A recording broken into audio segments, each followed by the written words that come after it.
Assalamualaikum warahmatullahi wabarakatuh. Saya Anita Riani dari kelas PMIA dengan NIM 50300120006. Di sini saya akan menjelaskan materi tentang pengantar bisnis Islam. Yang pertama, pengertian, tujuan, dan prinsip bisnis syariah. Yang pertama, pengertian bisnis syariah.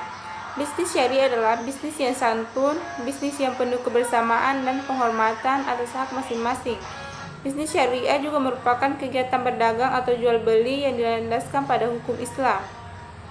Yang kedua, tujuan bisnis syariah. Yang pertama, no barrier, no entry. Dalam penerapan nilai kejujuran tidak akan ada lagi aktivitas penimbunan barang atau pengontrolan harga oleh pedagang besar. Yang kedua, tercapainya efisiensi.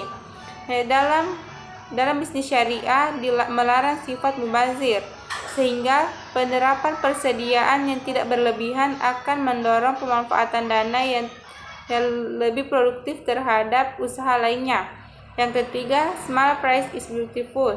Konsep bisnis Islam tidak mengedepankan keuntungan besar dalam satu waktu, namun menerapkan kekonsistenan profit yang relatif sedikit namun penjualan dan omset yang tinggi. Yang keempat yaitu memperkecil risiko. Yang kelima, mengatasi masalah. Dan yang keenam, menggapai berkah. Yaitu tujuan bisnis Islam tidak hanya profit dan keuntungan semata, tetapi juga keberkahan yang disangkut pautkan dengan keridhaan Allah SWT dalam setiap transaksi ekonomi yang terjadi. Yang ketiga, prinsip bisnis syariah. Yang pertama, tauhid. Yang kedua, keseimbangan atau equability. Yang ketiga, kehendak bebas. Yang keempat, tanggung jawab atau responsibility. Yang kedua yaitu sumber hukum dan karakteristik bisnis Islami. Yang pertama, apa saja yang menjadi sumber hukum dalam menjalankan bisnis Islami? Sumber hukum bisnis Islami yaitu Al-Quran, hadis, Undang-Undang Dasar, fatwa-fatwa Dewan Syariah Nasional, dan akad. Yang kedua, bagaimana karakteristik bisnis Islami? Karakteristik bisnis Islami yang pertama, selalu berpijak pada nilai-nilai ruhiyah. Yang kedua, memiliki pemahaman terhadap bisnis yang halal dan haram. Yang ketiga, mengimplementasikan aturan secara syar'i. Yang ketiga yaitu etika bisnis Islam. Bagian A, definisi etika.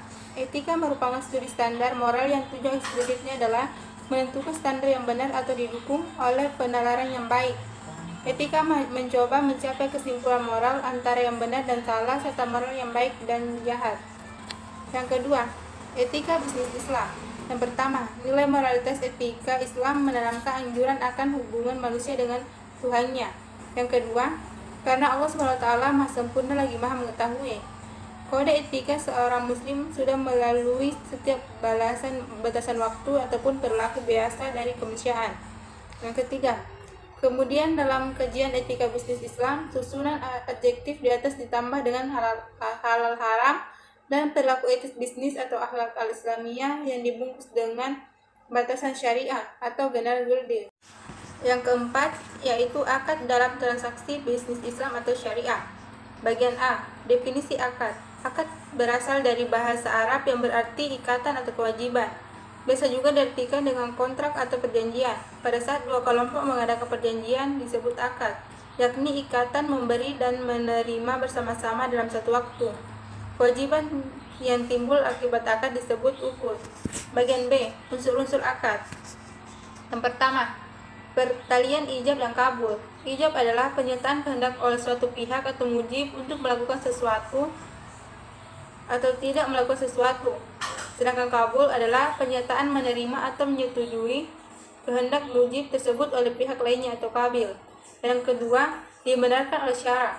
Akad yang dilakukan tidak boleh bertentangan dengan syara atau hal-hal yang diatur oleh Allah SWT dalam Al-Quran dan hadis Nabi yang berhubungan dengan pelaksanaan akad, tujuan akad maupun objek akad. Yang ketiga, mempunyai akibat hukum terhadap objeknya. Adanya akad dapat menimbulkan akibat hukum terhadap objek hukum yang diperjanjikan oleh para pihak dan juga memberikan konsekuensi hak dan kewajiban yang mengikat para pihak.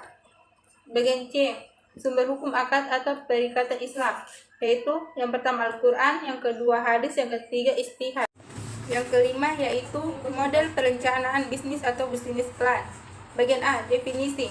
Business plan merupakan suatu dokumen yang menyatakan keyakinan akan kemampuan sebuah bisnis untuk menjual barang atau jasa dengan menghasilkan keuntungan yang memuaskan dan menarik bagi penyandang dana. Bagian B. Tahap perumusan konsep usaha. Yang pertama, tahap ide usaha. Yang kedua, tahap perumusan konsep usaha. Yang ketiga, tahap studi kelayakan usaha. Yang keempat, menyusun business plan. Yang ketiga, bagian C. Apa saja yang masuk dalam business plan? Yang pertama, executive summary. Yang kedua, business description. Yang ketiga, local market and competitive landscape. Yang keempat, product or service. Yang kelima, sales, marketing and promotion. Yang keenam, manajemen. Yang ketujuh, financial data. Yang kedelapan, investment. Yang kesembilan, appendices atau lampiran. Yang keenam, pemasaran syariah. Bagian A. Pengertian pemasaran syariah. Pemasaran syariah adalah penerapan suatu disiplin bisnis strategis yang sesuai dengan nilai dan prinsip syariah. Jadi pemasaran syariah dijalankan berdasarkan konsep keislaman yang telah diajarkan Nabi Muhammad SAW. Bagian B. Konsep pemasaran syariah. Konsep pemasaran syariah sebenarnya tidak berbeda jauh dari konsep pemasaran yang kita kenal. Pemasaran syariah bukan hanya sebuah pemasaran yang ditambahkan syariah karena adanya nilai lebih pada pemasaran syariah saja, tetapi lebih jauhnya pemasaran berperan dalam syariah dan syariah berperan dalam pemasaran. Pemasaran berperan dalam syariah diartikan perusahaan berbasis syariah. Syariah berperan dalam pemasaran, yaitu pemasaran bermakna suatu pemahaman akan pentingnya nilai-nilai etika dan moralitas pada pemasaran. Bagian C. Manajemen pemasaran syariah. Yang pertama, teetis atau rabaniyah. Yang kedua, etis atau akhlakiyah. Yang ketiga, realistis atau alwakiyah. Yang keempat, humanistis atau insaniyah. Bagian D. Membangun bisnis dengan nilai syariah. Yang pertama, sidik, yaitu benar dan jujur. Yang kedua, amanah, yaitu terpercaya dan kredibel. Yang ketiga, fatana atau cerdas. Dan keempat, tablik atau komunikatif. Bagian 7. Lembaga keuangan syariah. Bagian A. Pengertian lembaga keuangan syariah. Lembaga keuangan syariah merupakan bagian dari konsep yang lebih luas tentang ekonomi Islam. Bagian B. Fungsi sistem keuangan. Yang pertama, fungsi tabungan. Yang kedua, fungsi penyimpanan kekayaan. Yang ketiga, fungsi likuiditas. Yang keempat, fungsi kredit atau pembiayaan. Yang kelima, fungsi pembayaran. Yang keenam, fungsi risiko. Yang ketujuh, fungsi kebijakan. Bagian C. Macam-macam lembaga keuangan. Terdiri dari dua, yaitu yang pertama, lembaga keuangan deposito yang terdiri dari Bank Umum dan BPR. Yang kedua, lembaga keuangan dan deposito yang terdiri dari lembaga keuangan kontraktual, lembaga keuangan investasi, dan lembaga keuangan lainnya. Bagian D. Arus dana melalui keuangan. Terdiri dari tiga, yaitu yang pertama, surplus dana yang meliputi negara, pengusaha, dan rumah tangga. Yang kedua, lembaga keuangan yang meliputi bank dan non-bank. Yang ketiga, defisit dana yang meliputi pemerintah, perusahaan, dan rumah tangga. Bagian E. Proses intermediasi keuangan.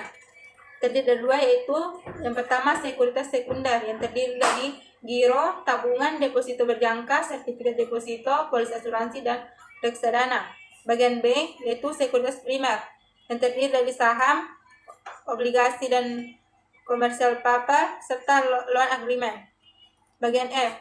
Prinsip dasar transaksi muamalah dalam bank syariah. Yang pertama, prinsip wadiyah. Yang kedua, prinsip syarikah. Yang ketiga, prinsip tijaroh. Yang keempat, prinsip al-aj. Yang kelima, prinsip al-qard. Yang kedelapan, yaitu tanggung jawab sosial perusahaan. Bagian A. Pengertian Corporate Social Responsibility atau CR adalah bentuk kepedulian perusahaan terhadap masyarakat sekitar, meliputi beberapa aspek, yaitu aspek ekonomi, hukum, etika, serta kontribusi pada isu sosial. Yang bagian B. Sejarah perkembangan tanggung jawab sosial. Terdiri dari 6 masa, 6 periode. Yang pertama, konsep tanggung jawab sosial periode 1920 sampai 1959. Yang kedua, konsep tanggung jawab sosial periode 1960 sampai 1969. Yang ketiga, konsep tanggung jawab sosial periode 1970 sampai 1979. Yang keempat, konsep tanggung jawab sosial periode 1980 sampai 1989. Yang kelima, konsep tanggung jawab sosial periode 1990 sampai 1999. Yang keenam, konsep tanggung jawab sosial periode 2000 sampai saat ini. Bagian C. Tujuan dari CSR yaitu yang pertama, untuk meningkatkan citra perusahaan, biasanya secara implisit, asumsi bahwa perilaku perusahaan secara fundamental adalah baik. Yang kedua, untuk membebaskan akuntabilitas organisasi atas dasar asumsi adanya kontrak sosial, di antara organisasi dan masyarakat. Yang ketiga, sebagai perpanjangan dari pelaporan keuangan tradisional dan tujuannya adalah untuk memberikan informasi kepada investor. Bagian D, bentuk corporate social responsibility. Yang pertama, CSR seharusnya adalah kegiatan yang melebihi kepatuhan terhadap undang-undang yang berlaku. Yang kedua, CSR seharusnya dapat menghasilkan dampak semi-permanen untuk perusahaan dan masyarakat. Yang ketiga, CSR harus menghitung dan menimbang kepentingan pemegang kepentingan atau stakeholders di dalam dan di luar perusahaan. Yang keempat, CSR harus berisikan sistem governance yang sesuai atau bersamaan dengan transportasi dan di luar perusahaan. Yang kesembilan yaitu manajemen operasional dan produksi. Bagian A, pengertian manajemen operasional.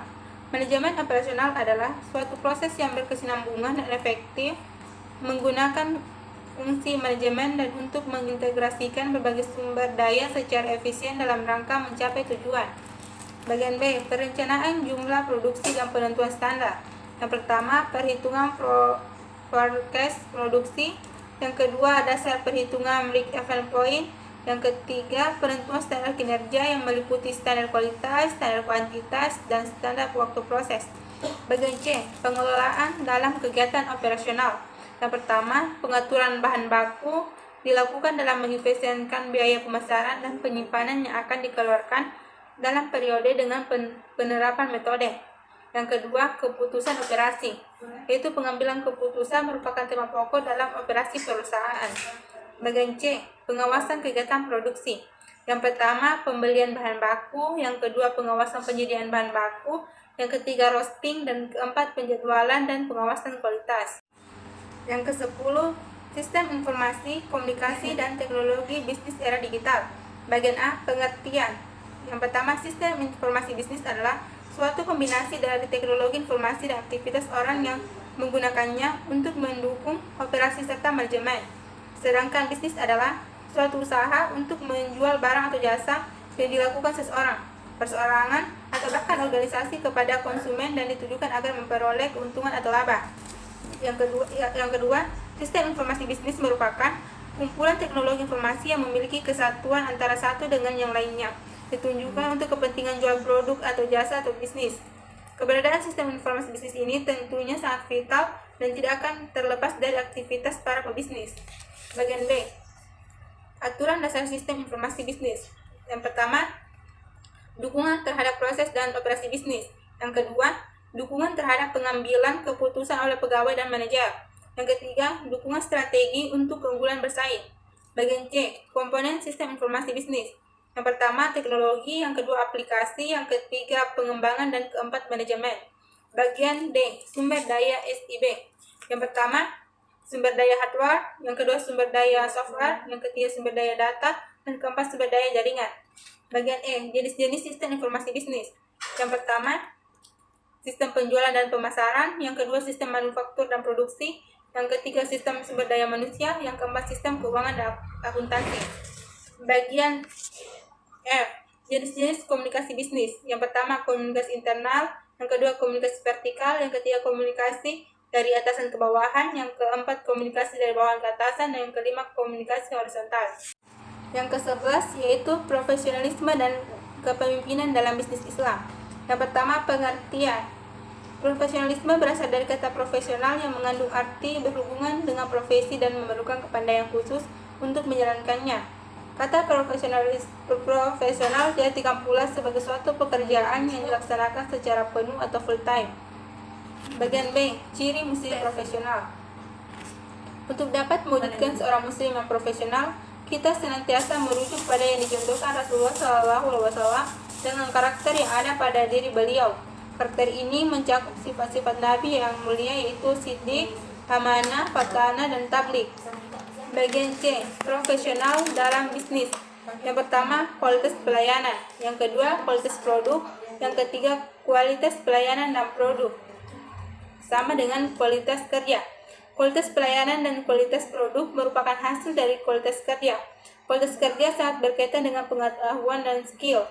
Islam mewajibkan umatnya supaya membekali diri dengan ilmu dan memanfaatkan potensi yang dimilikinya.